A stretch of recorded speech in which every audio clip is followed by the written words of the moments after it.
Hey everyone, and thank you for joining us once again. My name is Chris Colston. I'm here with Isaiah Tukes, Kimberly Lake, and Laria Reed, and we are Four Friends in a Book. So, Four Friends in a Book is our monthly podcast series where we have a discussion centered around a book that we're reading together, and we also talk about any current or relevant topics that may or may not relate to that book.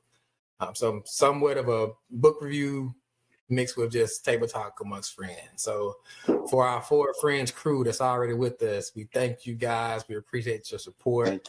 Please continue to share with your friends and family if you're enjoying the podcast. And for those that are new to our channel, please like, share, subscribe, follow us on all social media platforms. We would love to hear from you guys on any book recommendations you may have. Any topics you want us to discuss here on Four Friends in a Book podcast. So again, thank you for tuning in with us. So let's jump right into it. So the book for this month is within that suspense thriller category, When No One Is Watching by Alyssa Cole. Set in kind of present time or present day setting within Brooklyn, New York. The main character, Sydney, is moving back home. She's going back. She's recently gone through a divorce, so she's moving back into her brownstone with her mother, and she's really just noticing how the neighborhood is changing, how it's evolving. It's not the same place she knew when she grew up. It's going through this whole process of gentrification. New neighbors are moving in. Old neighbors that have historically been there are moving out, and so the book takes you on this journey over that overall process of gentrification, and then it take you beyond that as well. Like I said, it's in that suspense, that thriller, that mystery category. And so with that being said, what were you guys' overall takeaway? Well, not takeaway. What were your thoughts about the novel When No One Is Watching by Alyssa Cole? Did you guys find it to be an easy read? I know this may not have been your favorite genre of books, but was it an easy read for you? Did it just flow naturally? Did you enjoy it? Just what were your thoughts overall about the book? And we're gonna start with Miss Lake over here. Okay, for me, I thought the novel was just okay. I love suspense and thriller, but the book for me did start off a bit slow. And then at the end, it was just like so much happened in such a short period of time. And the stuff that was happening was like so crazy. So that the ending kind of took me out of the book a bit as well. So for me, I didn't think it was like the most horrible book in the world, but for me, I would put it, it just okay. Okay. Isaiah, what were your thoughts about the book When No One Is Watching? My thoughts are, I don't think it was actually just a bad book. It just was a difficult read, as Kim said, for me.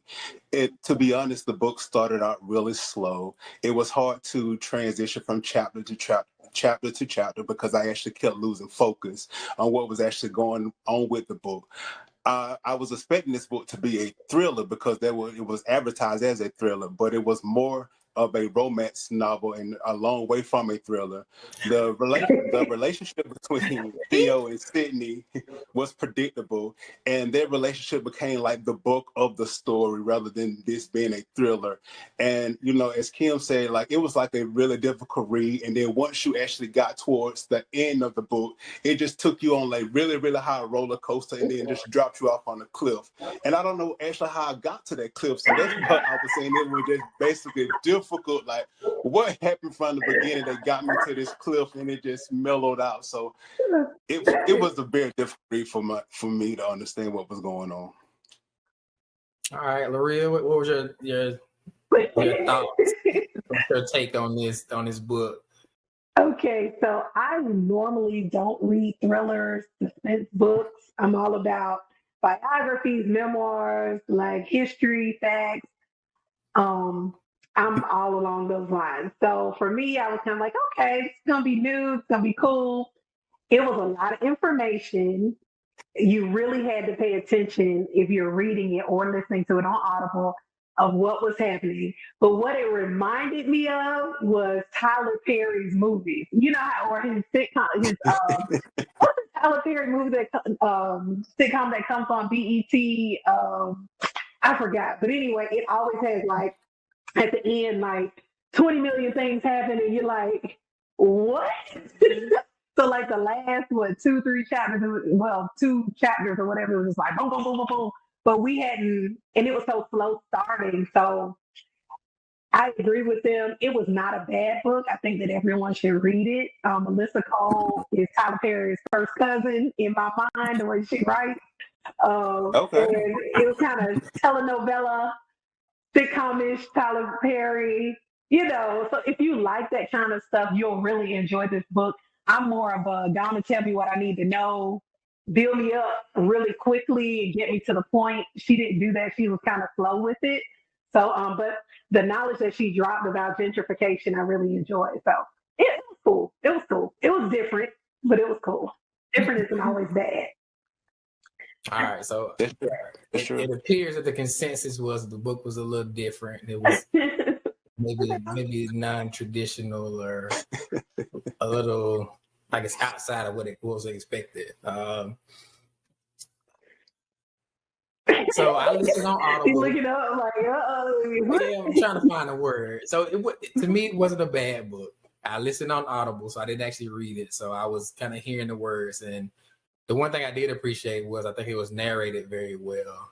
So I actually liked the people that narrated the book. I've listened to some, and the person was just very monotone. They didn't really speak well. So whoever was reading or narrating the book, the two characters for this Audible episode did a pretty good job. The book had a history to it. So I love history. So I was kind of pulled in by that. It talks about the neighborhood that she grew up in, Gifford's Place, and just kind of gives the history. Sydney's on this journey to try to do a neighborhood tour and give all this back information, and it kept building up. And like I said, it took off in leaps and bounds. And yeah, it was a little confusing at times. Like Isaiah mentioned, some of the stuff was predictable. He mentioned, like I said, she had just gone through divorce. Then she, gets with Theo and all his little stuff going on. And then it take off and go left. But yeah, I don't particularly like thrillers. So it was new for me. So like I said, I don't really have a good comparison to relate it to. But I did enjoy the book. Like I said, it had a lot of good points, had a lot of relevant topics, even for what we see today, with the whole process of gentrification, especially in New York, with the brownstones and how the prices have skyrocketed in those areas. But yeah, it was a lot. I won't necessarily call it slow, but it kind of crept there, and then it flew off the pages, the book, or whatever you want to call it. So yeah. All right. So even with the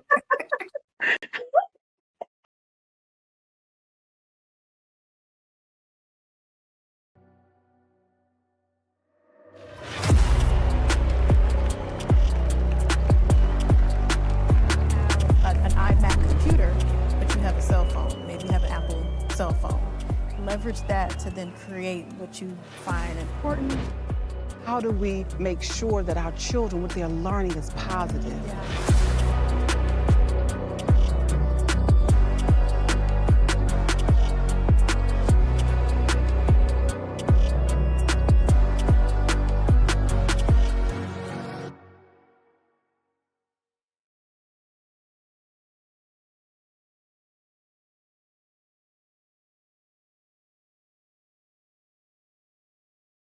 When I was in foster care, I never knew when I would have to move, so I always had my suitcase ready to go.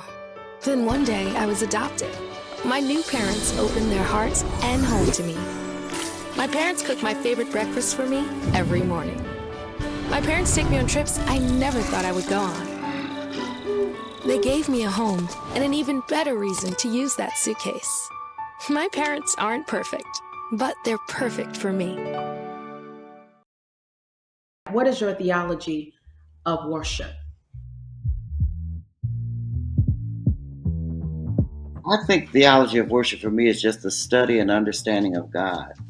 And believe it or not, we as musicians, what we sing and what we teach about is really how we interpret what God is, who and what God is in our lives. We carry a lot of power. That's why it's imperative that we study God's word. We're in an intimate relationship with Him, because the outpouring of ourselves and what we bring to the table, the songs that we select, even how we view text and decide and discern, is out of who we see God is in our lives.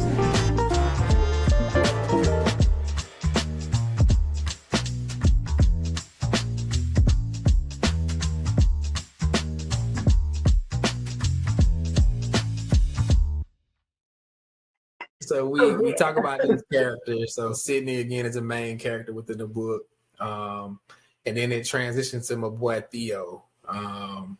So Theo, white guy, he has an apartment, I think, in the same neighborhood with his girlfriend. And him and his girlfriend, they hit a rough patch. They going through it, and they basically on their last leg as far as their relationship. And then it becomes kind of an interest between Sydney and Theo, and the book kind of goes back and forth as far as those two different perspectives. So even on this journey, like I said, we've all mentioned that it just takes off and skyrockets. But I guess what character or what perspective from the book that you guys kind of, I guess, find more interesting or were more drawn into as you read the book or listened on Audible? Like, what were your thoughts about that? Isaiah, you want to start? Okay. Yes. This is the first book that I read that I really did not have a favorite character. From reading this book, they was both all on the same playing field. With Sydney, she was, kind of the harsh, brash, and angry and difficult, basically, to get along with. Theo was basically a doormat and did everything that Sydney told him to actually do. The ending, like I stated, went downhill, from nowhere. It took us like on an actual roller coaster. I really didn't. It wasn't a good synopsis for me to understand how I actually got to that climax. It was just basically like you started out slow. It was a very speed hill going down a roller coaster, and I don't know how I actually got to the end of this roller coaster. But like you say, it wasn't. It wasn't a bad book. It was just basically difficult for me to keep up, because between the transition of the chapters and the going through the main characters, they never picked up where they actually left off. That they just changed to a totally different subject, and a lot of stuff basically didn't reiterate a lot of the things that they was talking about, which was some very important facts. So that's what was difficult for me to keep up and just keep going through what was going on within the book. Okay. So Laria, coming to you. So which perspective or which character did you find most interesting, or where that's kind of drawn to or intrigued by as you were listening to this book when no one is watching while it's a cold? Well, it was actually three different things. Well, I enjoyed, like I just said, I enjoy history. So when they were talking about the different things that happened in the neighborhood, I was kind of intrigued by that with Sydney. And then with Theo, his character, I was intrigued by his past. He always talked about where he came from, his mom and his family. It was very, how should I say, eye-opening to understand who he was, to understand where he came from so that you could know why he said what he was saying. And I like that part. The part that I really wanted to know was about the boy that got arrested, that they found the drugs in the apartment. I wanted to know more about that part. I'm like, so what happened? With that, I wanted to know more about it. With gentrification and finding out, it kind of sparked things in my mind. Like, is this really happening where people are being forced out of their homes by different companies doing things to get people out of their homes. So it really I never thought about it that way. I know people have gone through great lengths to get people out of their areas of place when they wanted to move in. But I never thought about it in the sense of planning stuff, planning drugs, or going to those extents to do things. So that was kind of the things that I looked forward to listening to through Audible when I was reading the book. So yeah, it was cool. It was a lot of great nuggets that they dropped. But like I said, that Tyler Perry ending, we were building. It was like going up a slow roller coaster, like that track.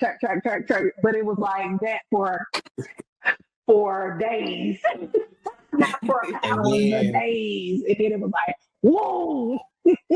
Yeah, your hair blown back. Mm-hmm. Okay, so let's transition a little bit. So we read this book When No One Is Watching by Alyssa Cole, and one of the primary emphasis or topics that was really heavily pushed throughout this book was this whole concept of gentrification. So I think we're all kind of familiar with what gentrification is. It's essentially the process where you go into impoverished or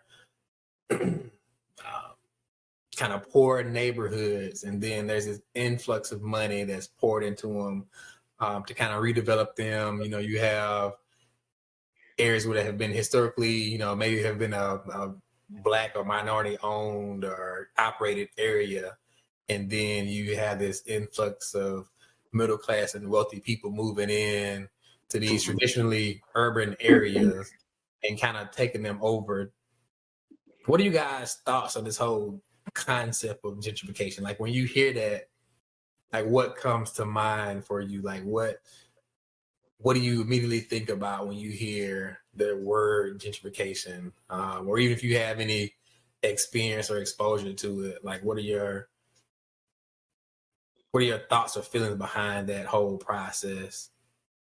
We're gonna start with Isaiah again. Okay. Well, many people view gentrification as a good thing, and after all, they're bringing beauty to low income neighborhoods and businesses, in poor neighborhoods, and how could that be a bad thing in somebody's eyes that really doesn't understand gentrification? Except that the new arrivals drive many people out of the neighborhoods, homes that they have actually bought, that they actually have built, from the ground up. And these are these people's childhood homes. And, even some of these areas, like when they actually build up these apartments and these condos, and they're charging $4K a month to rent these actual apartments, no one can actually afford those who actually live in these neighborhoods. So of course they bring in different people with, more resources to actually, move into these neighborhoods. And unfortunately, the people that actually grew and took a love for this neighborhood are actually pushed out.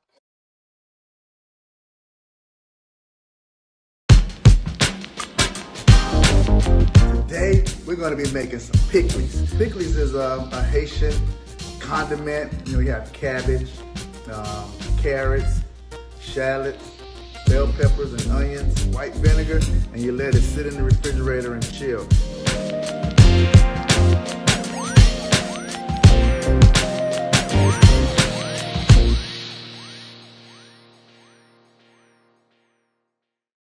Honey, what I think you need is a socket wrench. I played JV basketball. I'm sorry. I don't think it looks right. This is good, and it's all good, baby. Is it really all good?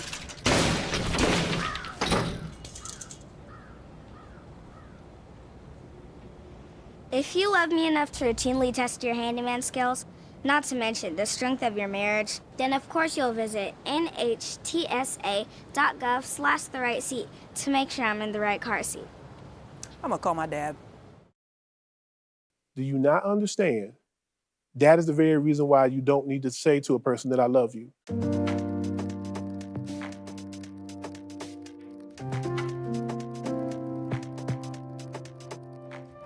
If you say I love you, you're saying that you're gonna get all 12 of these from me. You're gonna get me not being envious. You're gonna get me not having an active record and recollection. You're going to get my patience. You're going to get my kindness. You're going to get me bearing and enduring all. And if you can't give that to a person, don't say that you love them. Say I like you a lot. Say I have a strong affinity for you. Say I'm feeling you. I'm digging you. But don't you dare say you love them if you're not prepared to do these 12.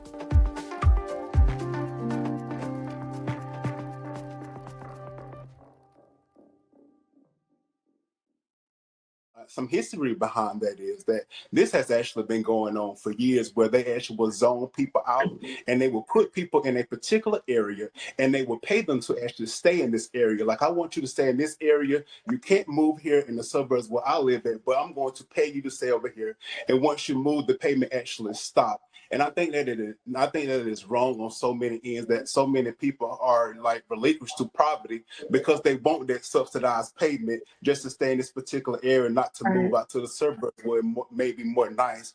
And for me, I couldn't see myself building in gentrification. You know, I think all money isn't good money. And for me, I actually like to sleep at night. Yeah. Maria, what are your thoughts on this whole application process, or when you hear that word, like what does that mean to you? And also, even to take a little bit further, do you see any, I guess, benefits, pros or cons to that whole concept?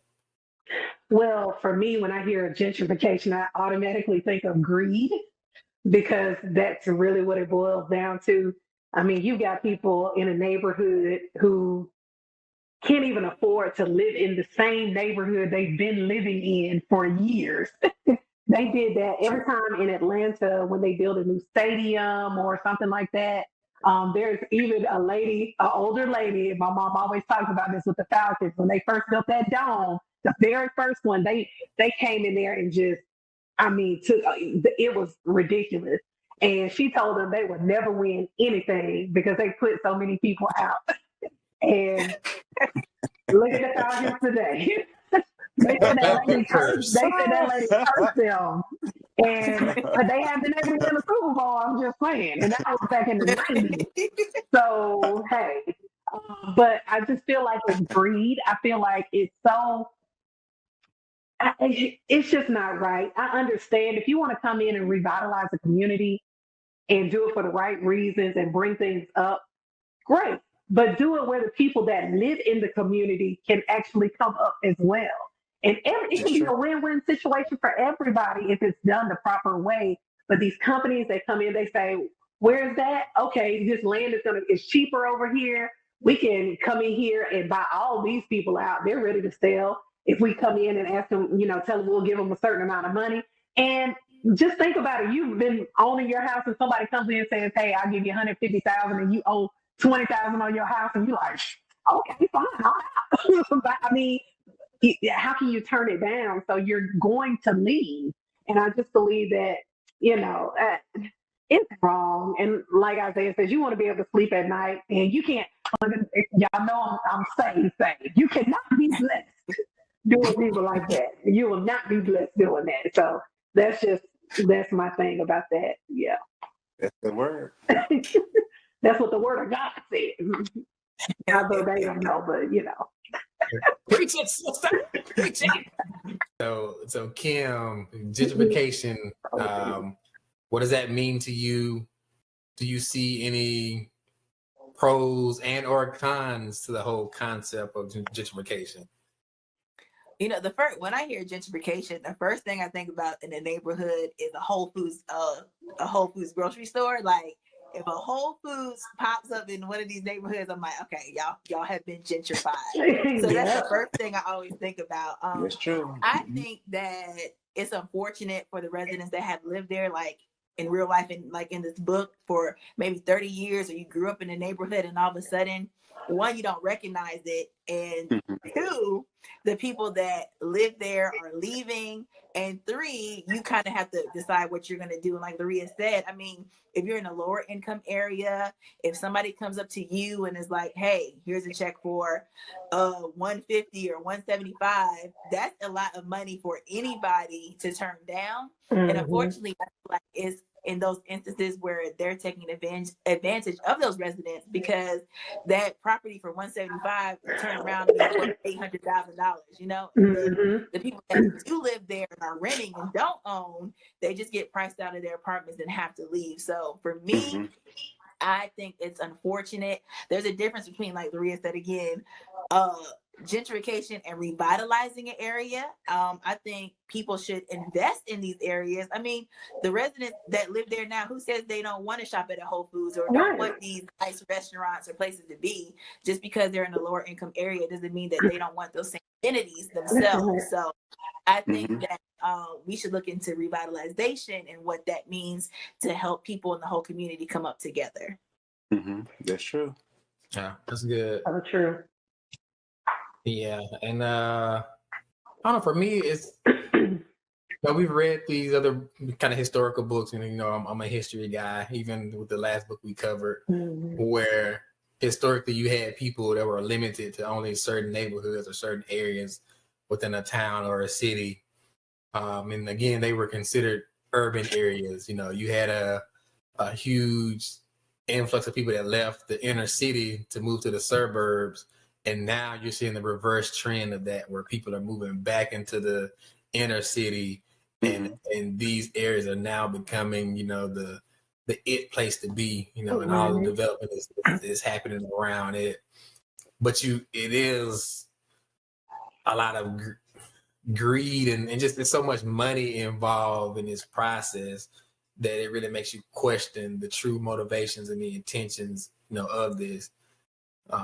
One thing even within this book, and Laria, I think you kind of mentioned it, like you get to a point where it's like this stuff seems unrealistic, but it's disheartening to think about it, but to know that greed and money motivates so much that I think Alyssa does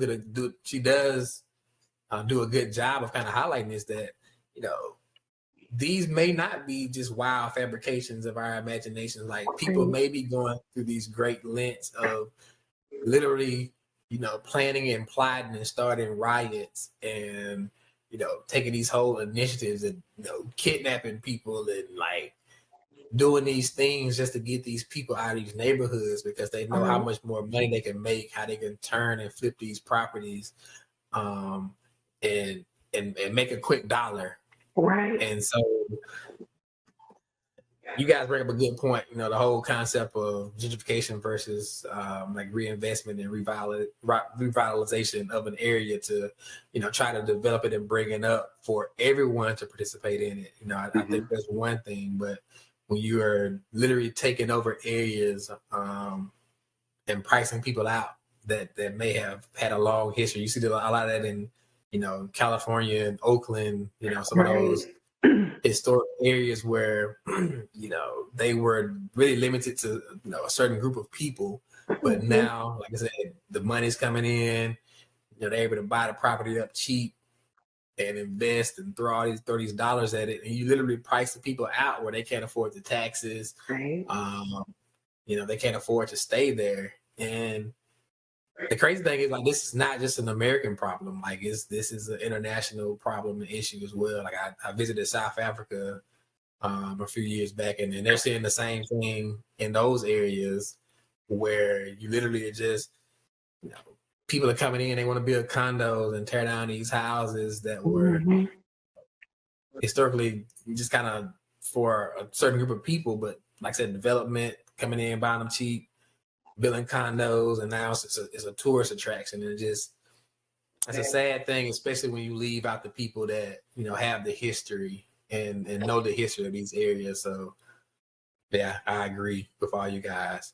All right, so look, for Friends of the Book podcast, we giving y'all books, current topics, relevant events that may be going on in our community, within our country, within this nation, across the world. And so again, we just wrapped up When No One Is Watching by Alyssa Cole, and the topic of gentrification and what that means to us. So good discussion, guys. I appreciate y'all input. I appreciate it. Good job, Chris.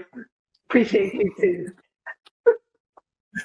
All right, so look, if y'all been watching us for a while, y'all already know what time it is.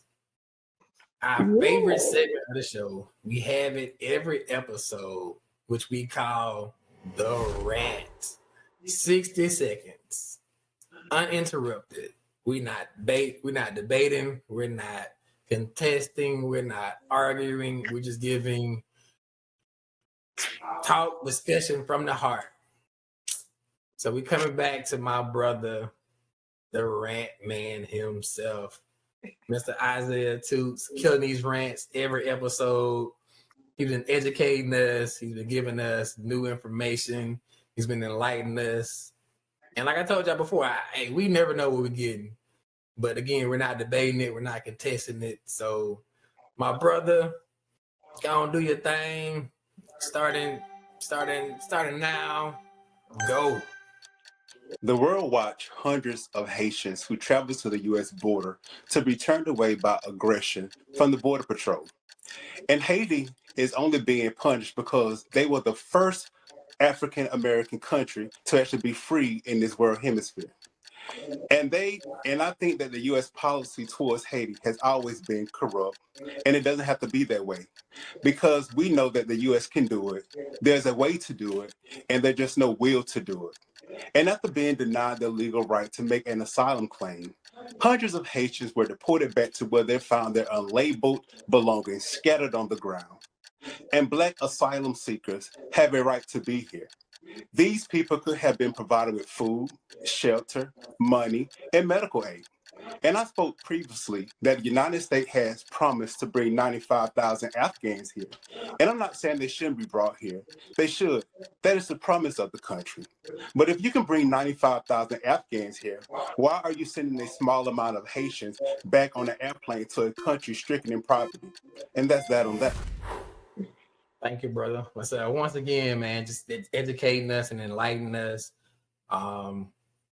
Like I said, we should all be informed about what's going on, not with what's only within our country and in our neighborhoods, but across this world that we live in. And we share this space with other people of different backgrounds, different races, different religions. And we should all be about, equity and equality. And so we have to be informed. And again, we have to be the catalyst for change that we want to see, whether it's locally or on a national or worldwide platform. So thank you again, brother, for educating us and schooling us once again with your rant. Yes. All right. So look, Four Friends in the Book podcast. We about to conclude this, but we got to tell y'all about the book that we got coming up next. So Isaiah, go on and tell them about what we're reading for next month. Hey guys, before we let you go, as Chris stated, we wanted to actually tell you about the book that we're actually about to get into. I want to introduce our next book, which is Finna by Nate Marshall. Backstory on Nate Marshall, he's an award-winning artist, he's a professor, and he's from the south side of Chicago. And Finna is actually a sophomore book, which is a book of poetry, and you actually don't want to miss it. Laria, when can they tune in? You guys can tune in to watch Four Friends in a Book every third Thursday of the month. So put it in your phone, mark your calendar, do what you got to do to watch us every third Thursday at 7 p.m. Eastern Standard Time. And make sure to like us on Facebook and follow us on Instagram, Four Friends in a Book. And if you aren't subscribed to our YouTube channel, we're trying to get 1,000 subscribers. Make sure to subscribe to our channel and send a link to your friends and have them join the Four Friends in a Book family. All right, guys, as always, thank you for tuning in with us. Let's read, let's learn, let's grow, and let's have a discussion here on Four Friends in a Book. Thank you. Thank you. Bye.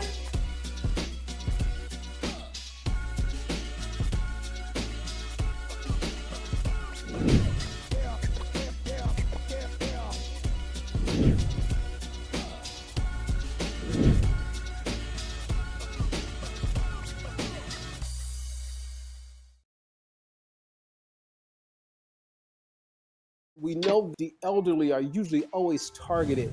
How do we avoid phishing and vishing and scheme? Don't open emails offering free things in the subject line. Develop more safe online browsing habits. So the S usually means that a web is more secure versus just HTTP. And so this is some of the ways that you can avoid the phishing attempt. So Ms. Parker, that sounded interesting. So for me as an older adult, you use some terms that I'm not even familiar with. Oh my God, I'm so sorry.